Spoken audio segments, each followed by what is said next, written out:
Hello and good morning everybody. मैं वैशाली गोगी आप सभी का स्वागत करती हूँ हमारे चैनल पर और आप देख रहे हैं खबरें फटाफट। दोस्तों चलिए आपकी सुबह की शुरुआत करते हैं दिन भर की ताजा तरीन गर्मा गर्म खबरों के साथ। आप तो जानते ही हैं कि हाल फिलहाल में कोरोना वायरस और उसकी वैक्सीन क्या मायने रखती है। कई यूरोपियन देशों में वैक्सीनेशन की प्रक्रिया शुरू हो चुकी है।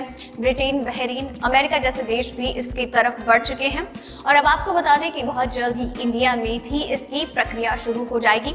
लेकिन हाल फिलहाल में अभी एक मॉक ड्रिल के लिए तैयारियां शुरू हो चुकी है। इसमें यह जांचा जाएगा कि आखिर किस तरीके से जब वैक्सीनेशन की प्रक्रिया शुरू होगी किस तरीके से हालातों में काबू पाया जाएगा। इसके अलावा देश और दुनिया में कई और घटनाएं घटित हो रही हैं जिनके बारे में हम आपको आगे इस वीडियो में बताएंगे।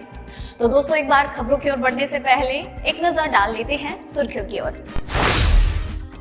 किसान तेज करेंगे आंदोलन, कल पटना में रैली, 1 जनवरी को देश भर में प्रदर्शन। बदलने लगे जेडीयू के तेवर, अब पार्टी ने नरेंद्र मोदी मंत्रिमंडल में मांगी हिस्सेदारी। मजदूरों को आतंकी साबित करने के लिए आर्मी कैप्टन ने शव के पास रखे थे हथियार। अब यूपी के गांवों में लगेगी फैक्ट्रियां, मिलेगा रोजगार, सीएम योगी ने बदला ये कानून। रूसी राष्ट्रपति पुतिन भी लगवाएंगे कोविड वैक्सीन, फ्रांस समेत यूरोपीय यूनियन में टीकाकरण की शुरुआत। WHO प्रमुख ने दी चेतावनी, कोरोना वायरस अंतिम महामारी नहीं, मानव नहीं संभला तो। SBI दे रहा फ्री में ITR भरने की सुविधा, मिनटों में होगा काम, इस तरह करे फाइल। सरकार दे रही आज आखिरी मौका सोना खरीदने का, यहाँ मिल रहा है सस्ता गोल्ड।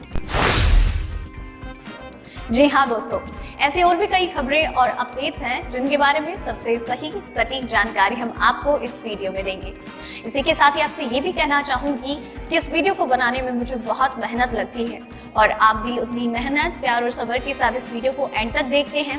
साथ ही में वीडियो को लाइक भी करते हैं, शेयर भी करते हैं और ये आपका प्यार और सपोर्ट ही है जो हमें मोटिवेट करता है। तो आप अपना ये मोटिवेशन हमारे साथ यूं ही बरकरार रखिए और हम भी यूं ही अच्छा काम करते रहेंगे। अब आइए दोस्तों खबरों की ओर बढ़ते हैं।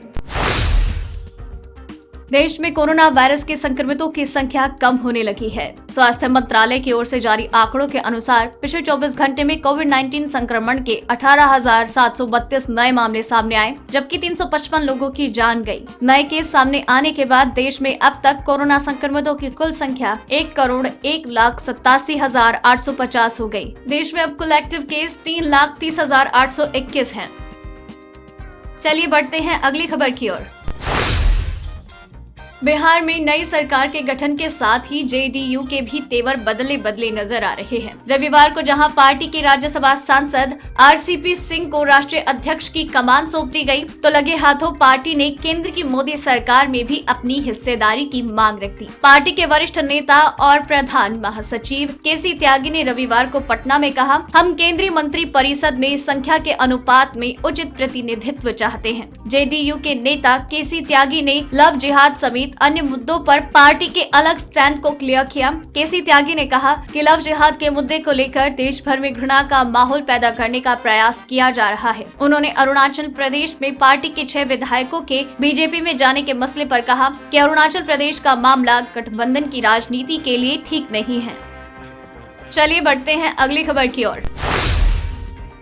जब दुनिया भर में कोरोना के बदले रूप को लेकर एक अनजाना सा डर बना हुआ है, रूसी राष्ट्रपति व्लादिमीर पुतिन ने कोरोना वैक्सीन लगवाने का फैसला किया। वहीं कई देशों ने टीकाकरण की प्रक्रिया को तेज कर दिया है। यूरोपीय संघ यानी यूरोपीय यूनियन में कोविड-19 के खिलाफ टीकाकरण की शुरुआत हो गई है। फ्रांस ने भी रविवार को महामारी के खिलाफ टीकाकरण पेरिस के एक नर्सिंग होम में शुरू किया। रूसी राष्ट्रपति व्लादिमीर पुतिन ने कोविड-19 वैक्सीन लगवाने का फैसला किया है। समाचार एजेंसी रॉयटर्स की रिपोर्ट के अनुसार आधिकारिक बयान में कहा गया है कि रूस के राष्ट्रपति व्लादिमीर पुतिन कोविड के खिलाफ स्पुतनिक 5 का टीका लगवाएंगे। मालूम हो कि रूस ने दिसंबर की शुरुआत में स्वदेशी स्पुतनिक V वैक्सीन के साथ स्वैच्छिक टीकाकरण कार्यक्रम शुरू किया था। ये टीकाकरण मॉस्को में शुरू हुआ है।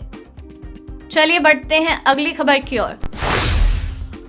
नया वर्ष 2021 बिहार के लिए उम्मीद की एक नई किरण लेकर आया है। कोविड-19 से जूझ रहे लोगों के बीच कोरोना वैक्सीन का बेसब्री से इंतजार है ताकि इस खतरनाक वायरस के भय से मुक्ति मिल सके। देश भर में चल रहे कोरोना वैक्सीन के ट्रायल का अंतिम चरण अब समाप्ति की ओर है। पटना एम्स में भी तीसरे चरण का ट्रायल हो रहा है। केंद्र की स्वीकृति के बाद राज्य में जनवरी के अंतिम सप्ताह तक कोरोना वैक्सीन की पहली खेप मिलने की उम्मीद है। पहले टीके के 28 दिन के अंतराल पर दूसरा टीका लगेगा। राज्य में हर व्यक्ति को कोरोना वैक्सीन दिए जाने की शुरुआत हो चुकी है। पहले चरण में 5 लाख सरकारी और निजी अस्पतालों के कोरोना वॉरियर्स, डॉक्टर्स और स्वास्थ्य कर्मियों को टीका दिए जाने की तैयारी है। इसके लिए राज्य स्तरीय कोल्ड स्टोरेज में 6 लाख वैक्सीन रखने की व्यवस्था की गई है। साथ ही आम लोगों को टीका दिए जाने के लिए युद्ध स्तर पर तैयारी की जा रही है।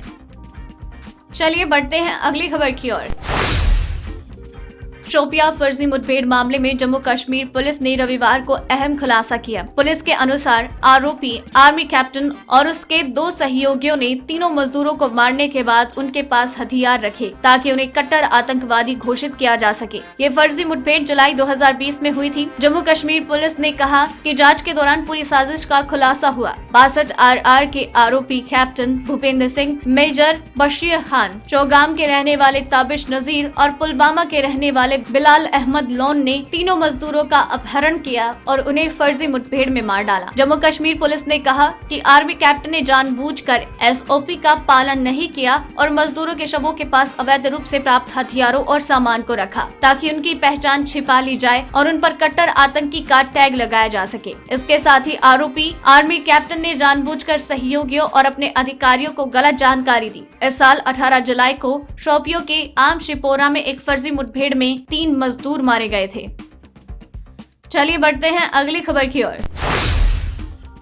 WHO के प्रमुख टेड्रोस अधनोम घेब्रेयेसस ने कहा कि कोरोना वायरस संकट अंतिम महामारी नहीं, पशु कल्याण और जलवायु परिवर्तन से निपटे बिना मानव स्वास्थ्य में सुधार के प्रयास के हम अपराधी हैं। उन्होंने प्रकोप को लेकर पैसा बहाने को खतरनाक रूप से अदूरदर्शी चक्र कहा और इसकी निंदा की। WHO के महानिदेशक ने कहा, ये कोविड-19 महामारी से सबक सीखने का समय था। उन्होंने कहा, बहुत लंबे समय से दुनिया घबराहट और उपेक्षा के एक चक्र में चल रही है। उन्होंने कहा, ऐसा करके हम अगले 2 दिन की तैयारी के लिए कुछ भी नहीं कर रहे। उन्होंने कहा, हम एक प्रकोप से निपटने के लिए पैसा फेंकते हैं और जब वो खत्म हो जाता है तो हम उसके बारे में भूल जाते हैं। अगली स्थिति को रोकने के लिए कुछ भी नहीं करते। ये खतरनाक रूप से अदूरदृष्टि है और साफ तौर पर समझना मुश्किल है। दोस्तों, खबरें खत्म नहीं हुई हैं। आगे वीडियो में और भी महत्वपूर्ण खबरें बाकी हैं। इसी के साथ ही अगर आप चाहते हैं कि आप तक खबरें लगातार आती रहे तो अभी चैनल को सब्सक्राइब कर लीजिए, बेल आइकन को दबा दीजिए ताकि आप तक खबरों का नोटिफिकेशन आता रहे। अब चलिए दोस्तों, अगली खबर की ओर बढ़ते हैं। नए कृषि कानूनों के खिलाफ डटे किसान अपना आंदोलन और तेज करने वाले हैं। सरकार को बातचीत का प्रस्ताव देने के बाद किसान संगठनों ने नए साल पर देश भर में जगह जगह प्रदर्शन का ऐलान किया है। किसान संगठनों का कहना है, हम 1 जनवरी को पूरे देश भर में प्रदर्शन करेंगे। हम चाहते हैं कि हर कोई किसानों के पक्ष में खड़ा हो। इसके साथ ही किसान संगठनों ने कई शहरों में रैली करने का प्लान किया। कल यानी 29 दिसंबर को पटना और तंजावुर में किसान विरोध रैली निकालेंगे। इसके अगले ही दिन 30 दिसंबर को मणिपुर और हैदराबाद में किसान नए कृषि कानूनों के खिलाफ हल्ला बोल करेंगे और रैली को संबोधित करेंगे। इस बीच बातचीत के लिए किसानों के प्रस्ताव पर फैसला करने के लिए आज केंद्र सरकार की अहम बैठक होनी है। किसानों ने 29 दिसंबर को सरकार के 7वें दौर की बैठक का प्रस्ताव भेजा था। राज्य के सभी मंत्री वैसे कार्यक्रम का हिस्सा होंगे। राजस्थान के मुख्यमंत्री अशोक गहलोत ने भी अपील की है कि पार्टी नेता और कार्यकर्ता इस कार्यक्रम को सफल बनाएं। कांग्रेस केंद्र के तीनों कृषि कानूनों को वापस लेने की मांग कर रही है। चलिए बढ़ते हैं अगली खबर की ओर। कोरोना काल में पेट्रोल और डीजल के दाम में तेजी से बदलाव हो रहा है, लेकिन जैसे ही कोरोना वैक्सीन की जानकारी सामने आई, वैसे ही पेट्रोल और डीजल की कीमतों में आम जनता को राहत मिली है। पिछले 21 दिनों से पेट्रोल और डीजल के दाम स्थिर बने हैं। वहीं सोमवार को भी तेल पर यही स्थिरता जारी रही। सोमवार को दिल्ली में पेट्रोल की कीमत 83.71, डीजल 73.87, मुंबई में पेट्रोल 85.19 और डीजल 80.51, कोलकाता में पेट्रोल 90.34 और डीजल 77.44, चेन्नई चेन्नई में पेट्रोल 86.81 और डीजल 79.21। बता दें कि देश भर में पेट्रोल और डीजल की कीमत में 20 नवंबर के बाद से ही अब मामूली उछाल ही आया है। 20 नवंबर से अब तक 15 बार पेट्रोल की कीमतों में महज 2.55 पैसे प्रति लीटर महंगाई बढ़ी है। चलिए बढ़ते हैं अगली खबर की ओर। उत्तर प्रदेश की योगी आदित्यनाथ सरकार ने ग्रामीण क्षेत्रों में रोजगार मुहैया कराने के मकसद से कृषि भूमि का उपयोग बदलने के लिए एक कानून को खत्म कर दिया है। कृषि भूमि को गैर कृषि भूमि घोषित करने के लिए सालों से लागू कानून को खत्म करने के साथ ही अब प्रदेश में कृषि भूमि को गैर कृषि भूमि घोषित करने के लिए 4 दीवारी की अनिवार्यता को खत्म कर दिया गया है। सरकार का मानना है कि इससे ग्रामीण क्षेत्रों में भी बड़ी संख्या में युवा आसानी से अपनी फैक्ट्री लगाकर लोगों को रोजगार मुहैया करवा पाएंगे। बताया जा रहा है कि इस एक कानून के खत्म होने से प्रदेश के कई ग्रामीण क्षेत्रों में औद्योगिक इकाइयों की स्थापना करने में आसानी होगी। साथ ही गांवों में फैक्ट्री लगाने वालों को सहूलियत होगी। मालूम हो कि यूपी सरकार ने 20 लाख MSME को वित्त घोषित करने का लक्ष्य तय किया है। कहा जा रहा है कि इस कानून के चलते ग्रामीण इलाकों में उद्योग लगाने में इन्वेस्टर्स को बड़ी असुविधा होती थी। यही नहीं, लोग ग्रामीण क्षेत्रों में अपना उद्यम स्थापित भी नहीं करना चाहते थे, जिसका संज्ञान लेते हुए यूपी सरकार ने इस कानून को ही खत्म कर दिया है। चलिए बढ़ते हैं अगली खबर की ओर। देश के सबसे बड़े सरकारी बैंक SBI ने अपने ग्राहकों को बड़ा तोहफा दिया है। SBI ने ग्राहकों को फ्री में ITR फाइल करने की सुविधा दी है। अगर आप भी SBI ग्राहक हैं, तो योनो ऐप की मदद से फ्री में इनकम टैक्स रिटर्न भर सकते हैं। बता दें कि ITR फाइल करने की आखिरी तारीख 31 दिसंबर 2020 है, तो आप फटाफट अपना रिटर्न फाइल कर ले, नहीं तो आपको जुर्माना देना पड़ सकता है। SBI ने ट्वीट करके इस बारे में जानकारी दी है। SBI ने अपने ट्वीट में लिखा, सेविंग भी, ITR फाइलिंग भी। योनो पर टैक्स टू विन के साथ अपना इनकम टैक्स रिटर्न मुफ्त फाइल करें। वहीं आप CA की सर्विस भी ले सकते हैं। हालांकि सर्विस के लिए आपको फीस चुकानी होगी और ये 199 रुपए से शुरू होगी। इसके अलावा इनकम टैक्स विभाग ने ट्वीट करके बताया है कि रविवार रात को 8 बजे तक 6,90,617 ITR फाइल हो चुके हैं और इनमें से 60,395 रिटर्न तो सिर्फ अंतिम SBI 1 घंटे में ही फाइल किए गए हैं। असेसमेंट ईयर 2020-21 के लिए 26 दिसंबर तक 4 crore 15 lakh income tax return भरे जा चुके थे। चलिए बढ़ते हैं अगली खबर की ओर।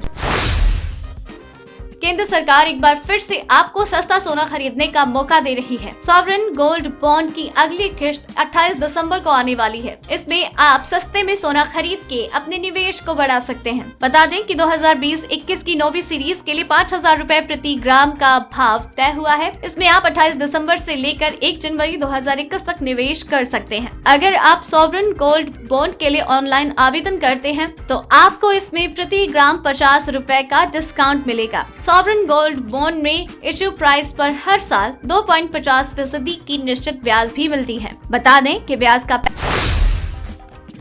तो दोस्तों, आज के इस वीडियो में बस इतना ही। खबरों का ये सिलसिला यही खत्म करते हैं, लेकिन चैनल पर आपको वीडियो लगातार मिलती रहेंगी। एक एक खबर से आपको अपडेट करते रहेंगे। आप चैनल को सब्सक्राइब कर लीजिए। इसी के साथ ही आपको वीडियो पसंद आई तो इसे लाइक और शेयर जरूर कीजिएगा, और वीडियो को एंड तक देखा है तो खबरों के बारे में अपने विचार हमसे साझा करें और अपना नाम मेंशन करना बिल्कुल ना भूलें। धन्यवाद।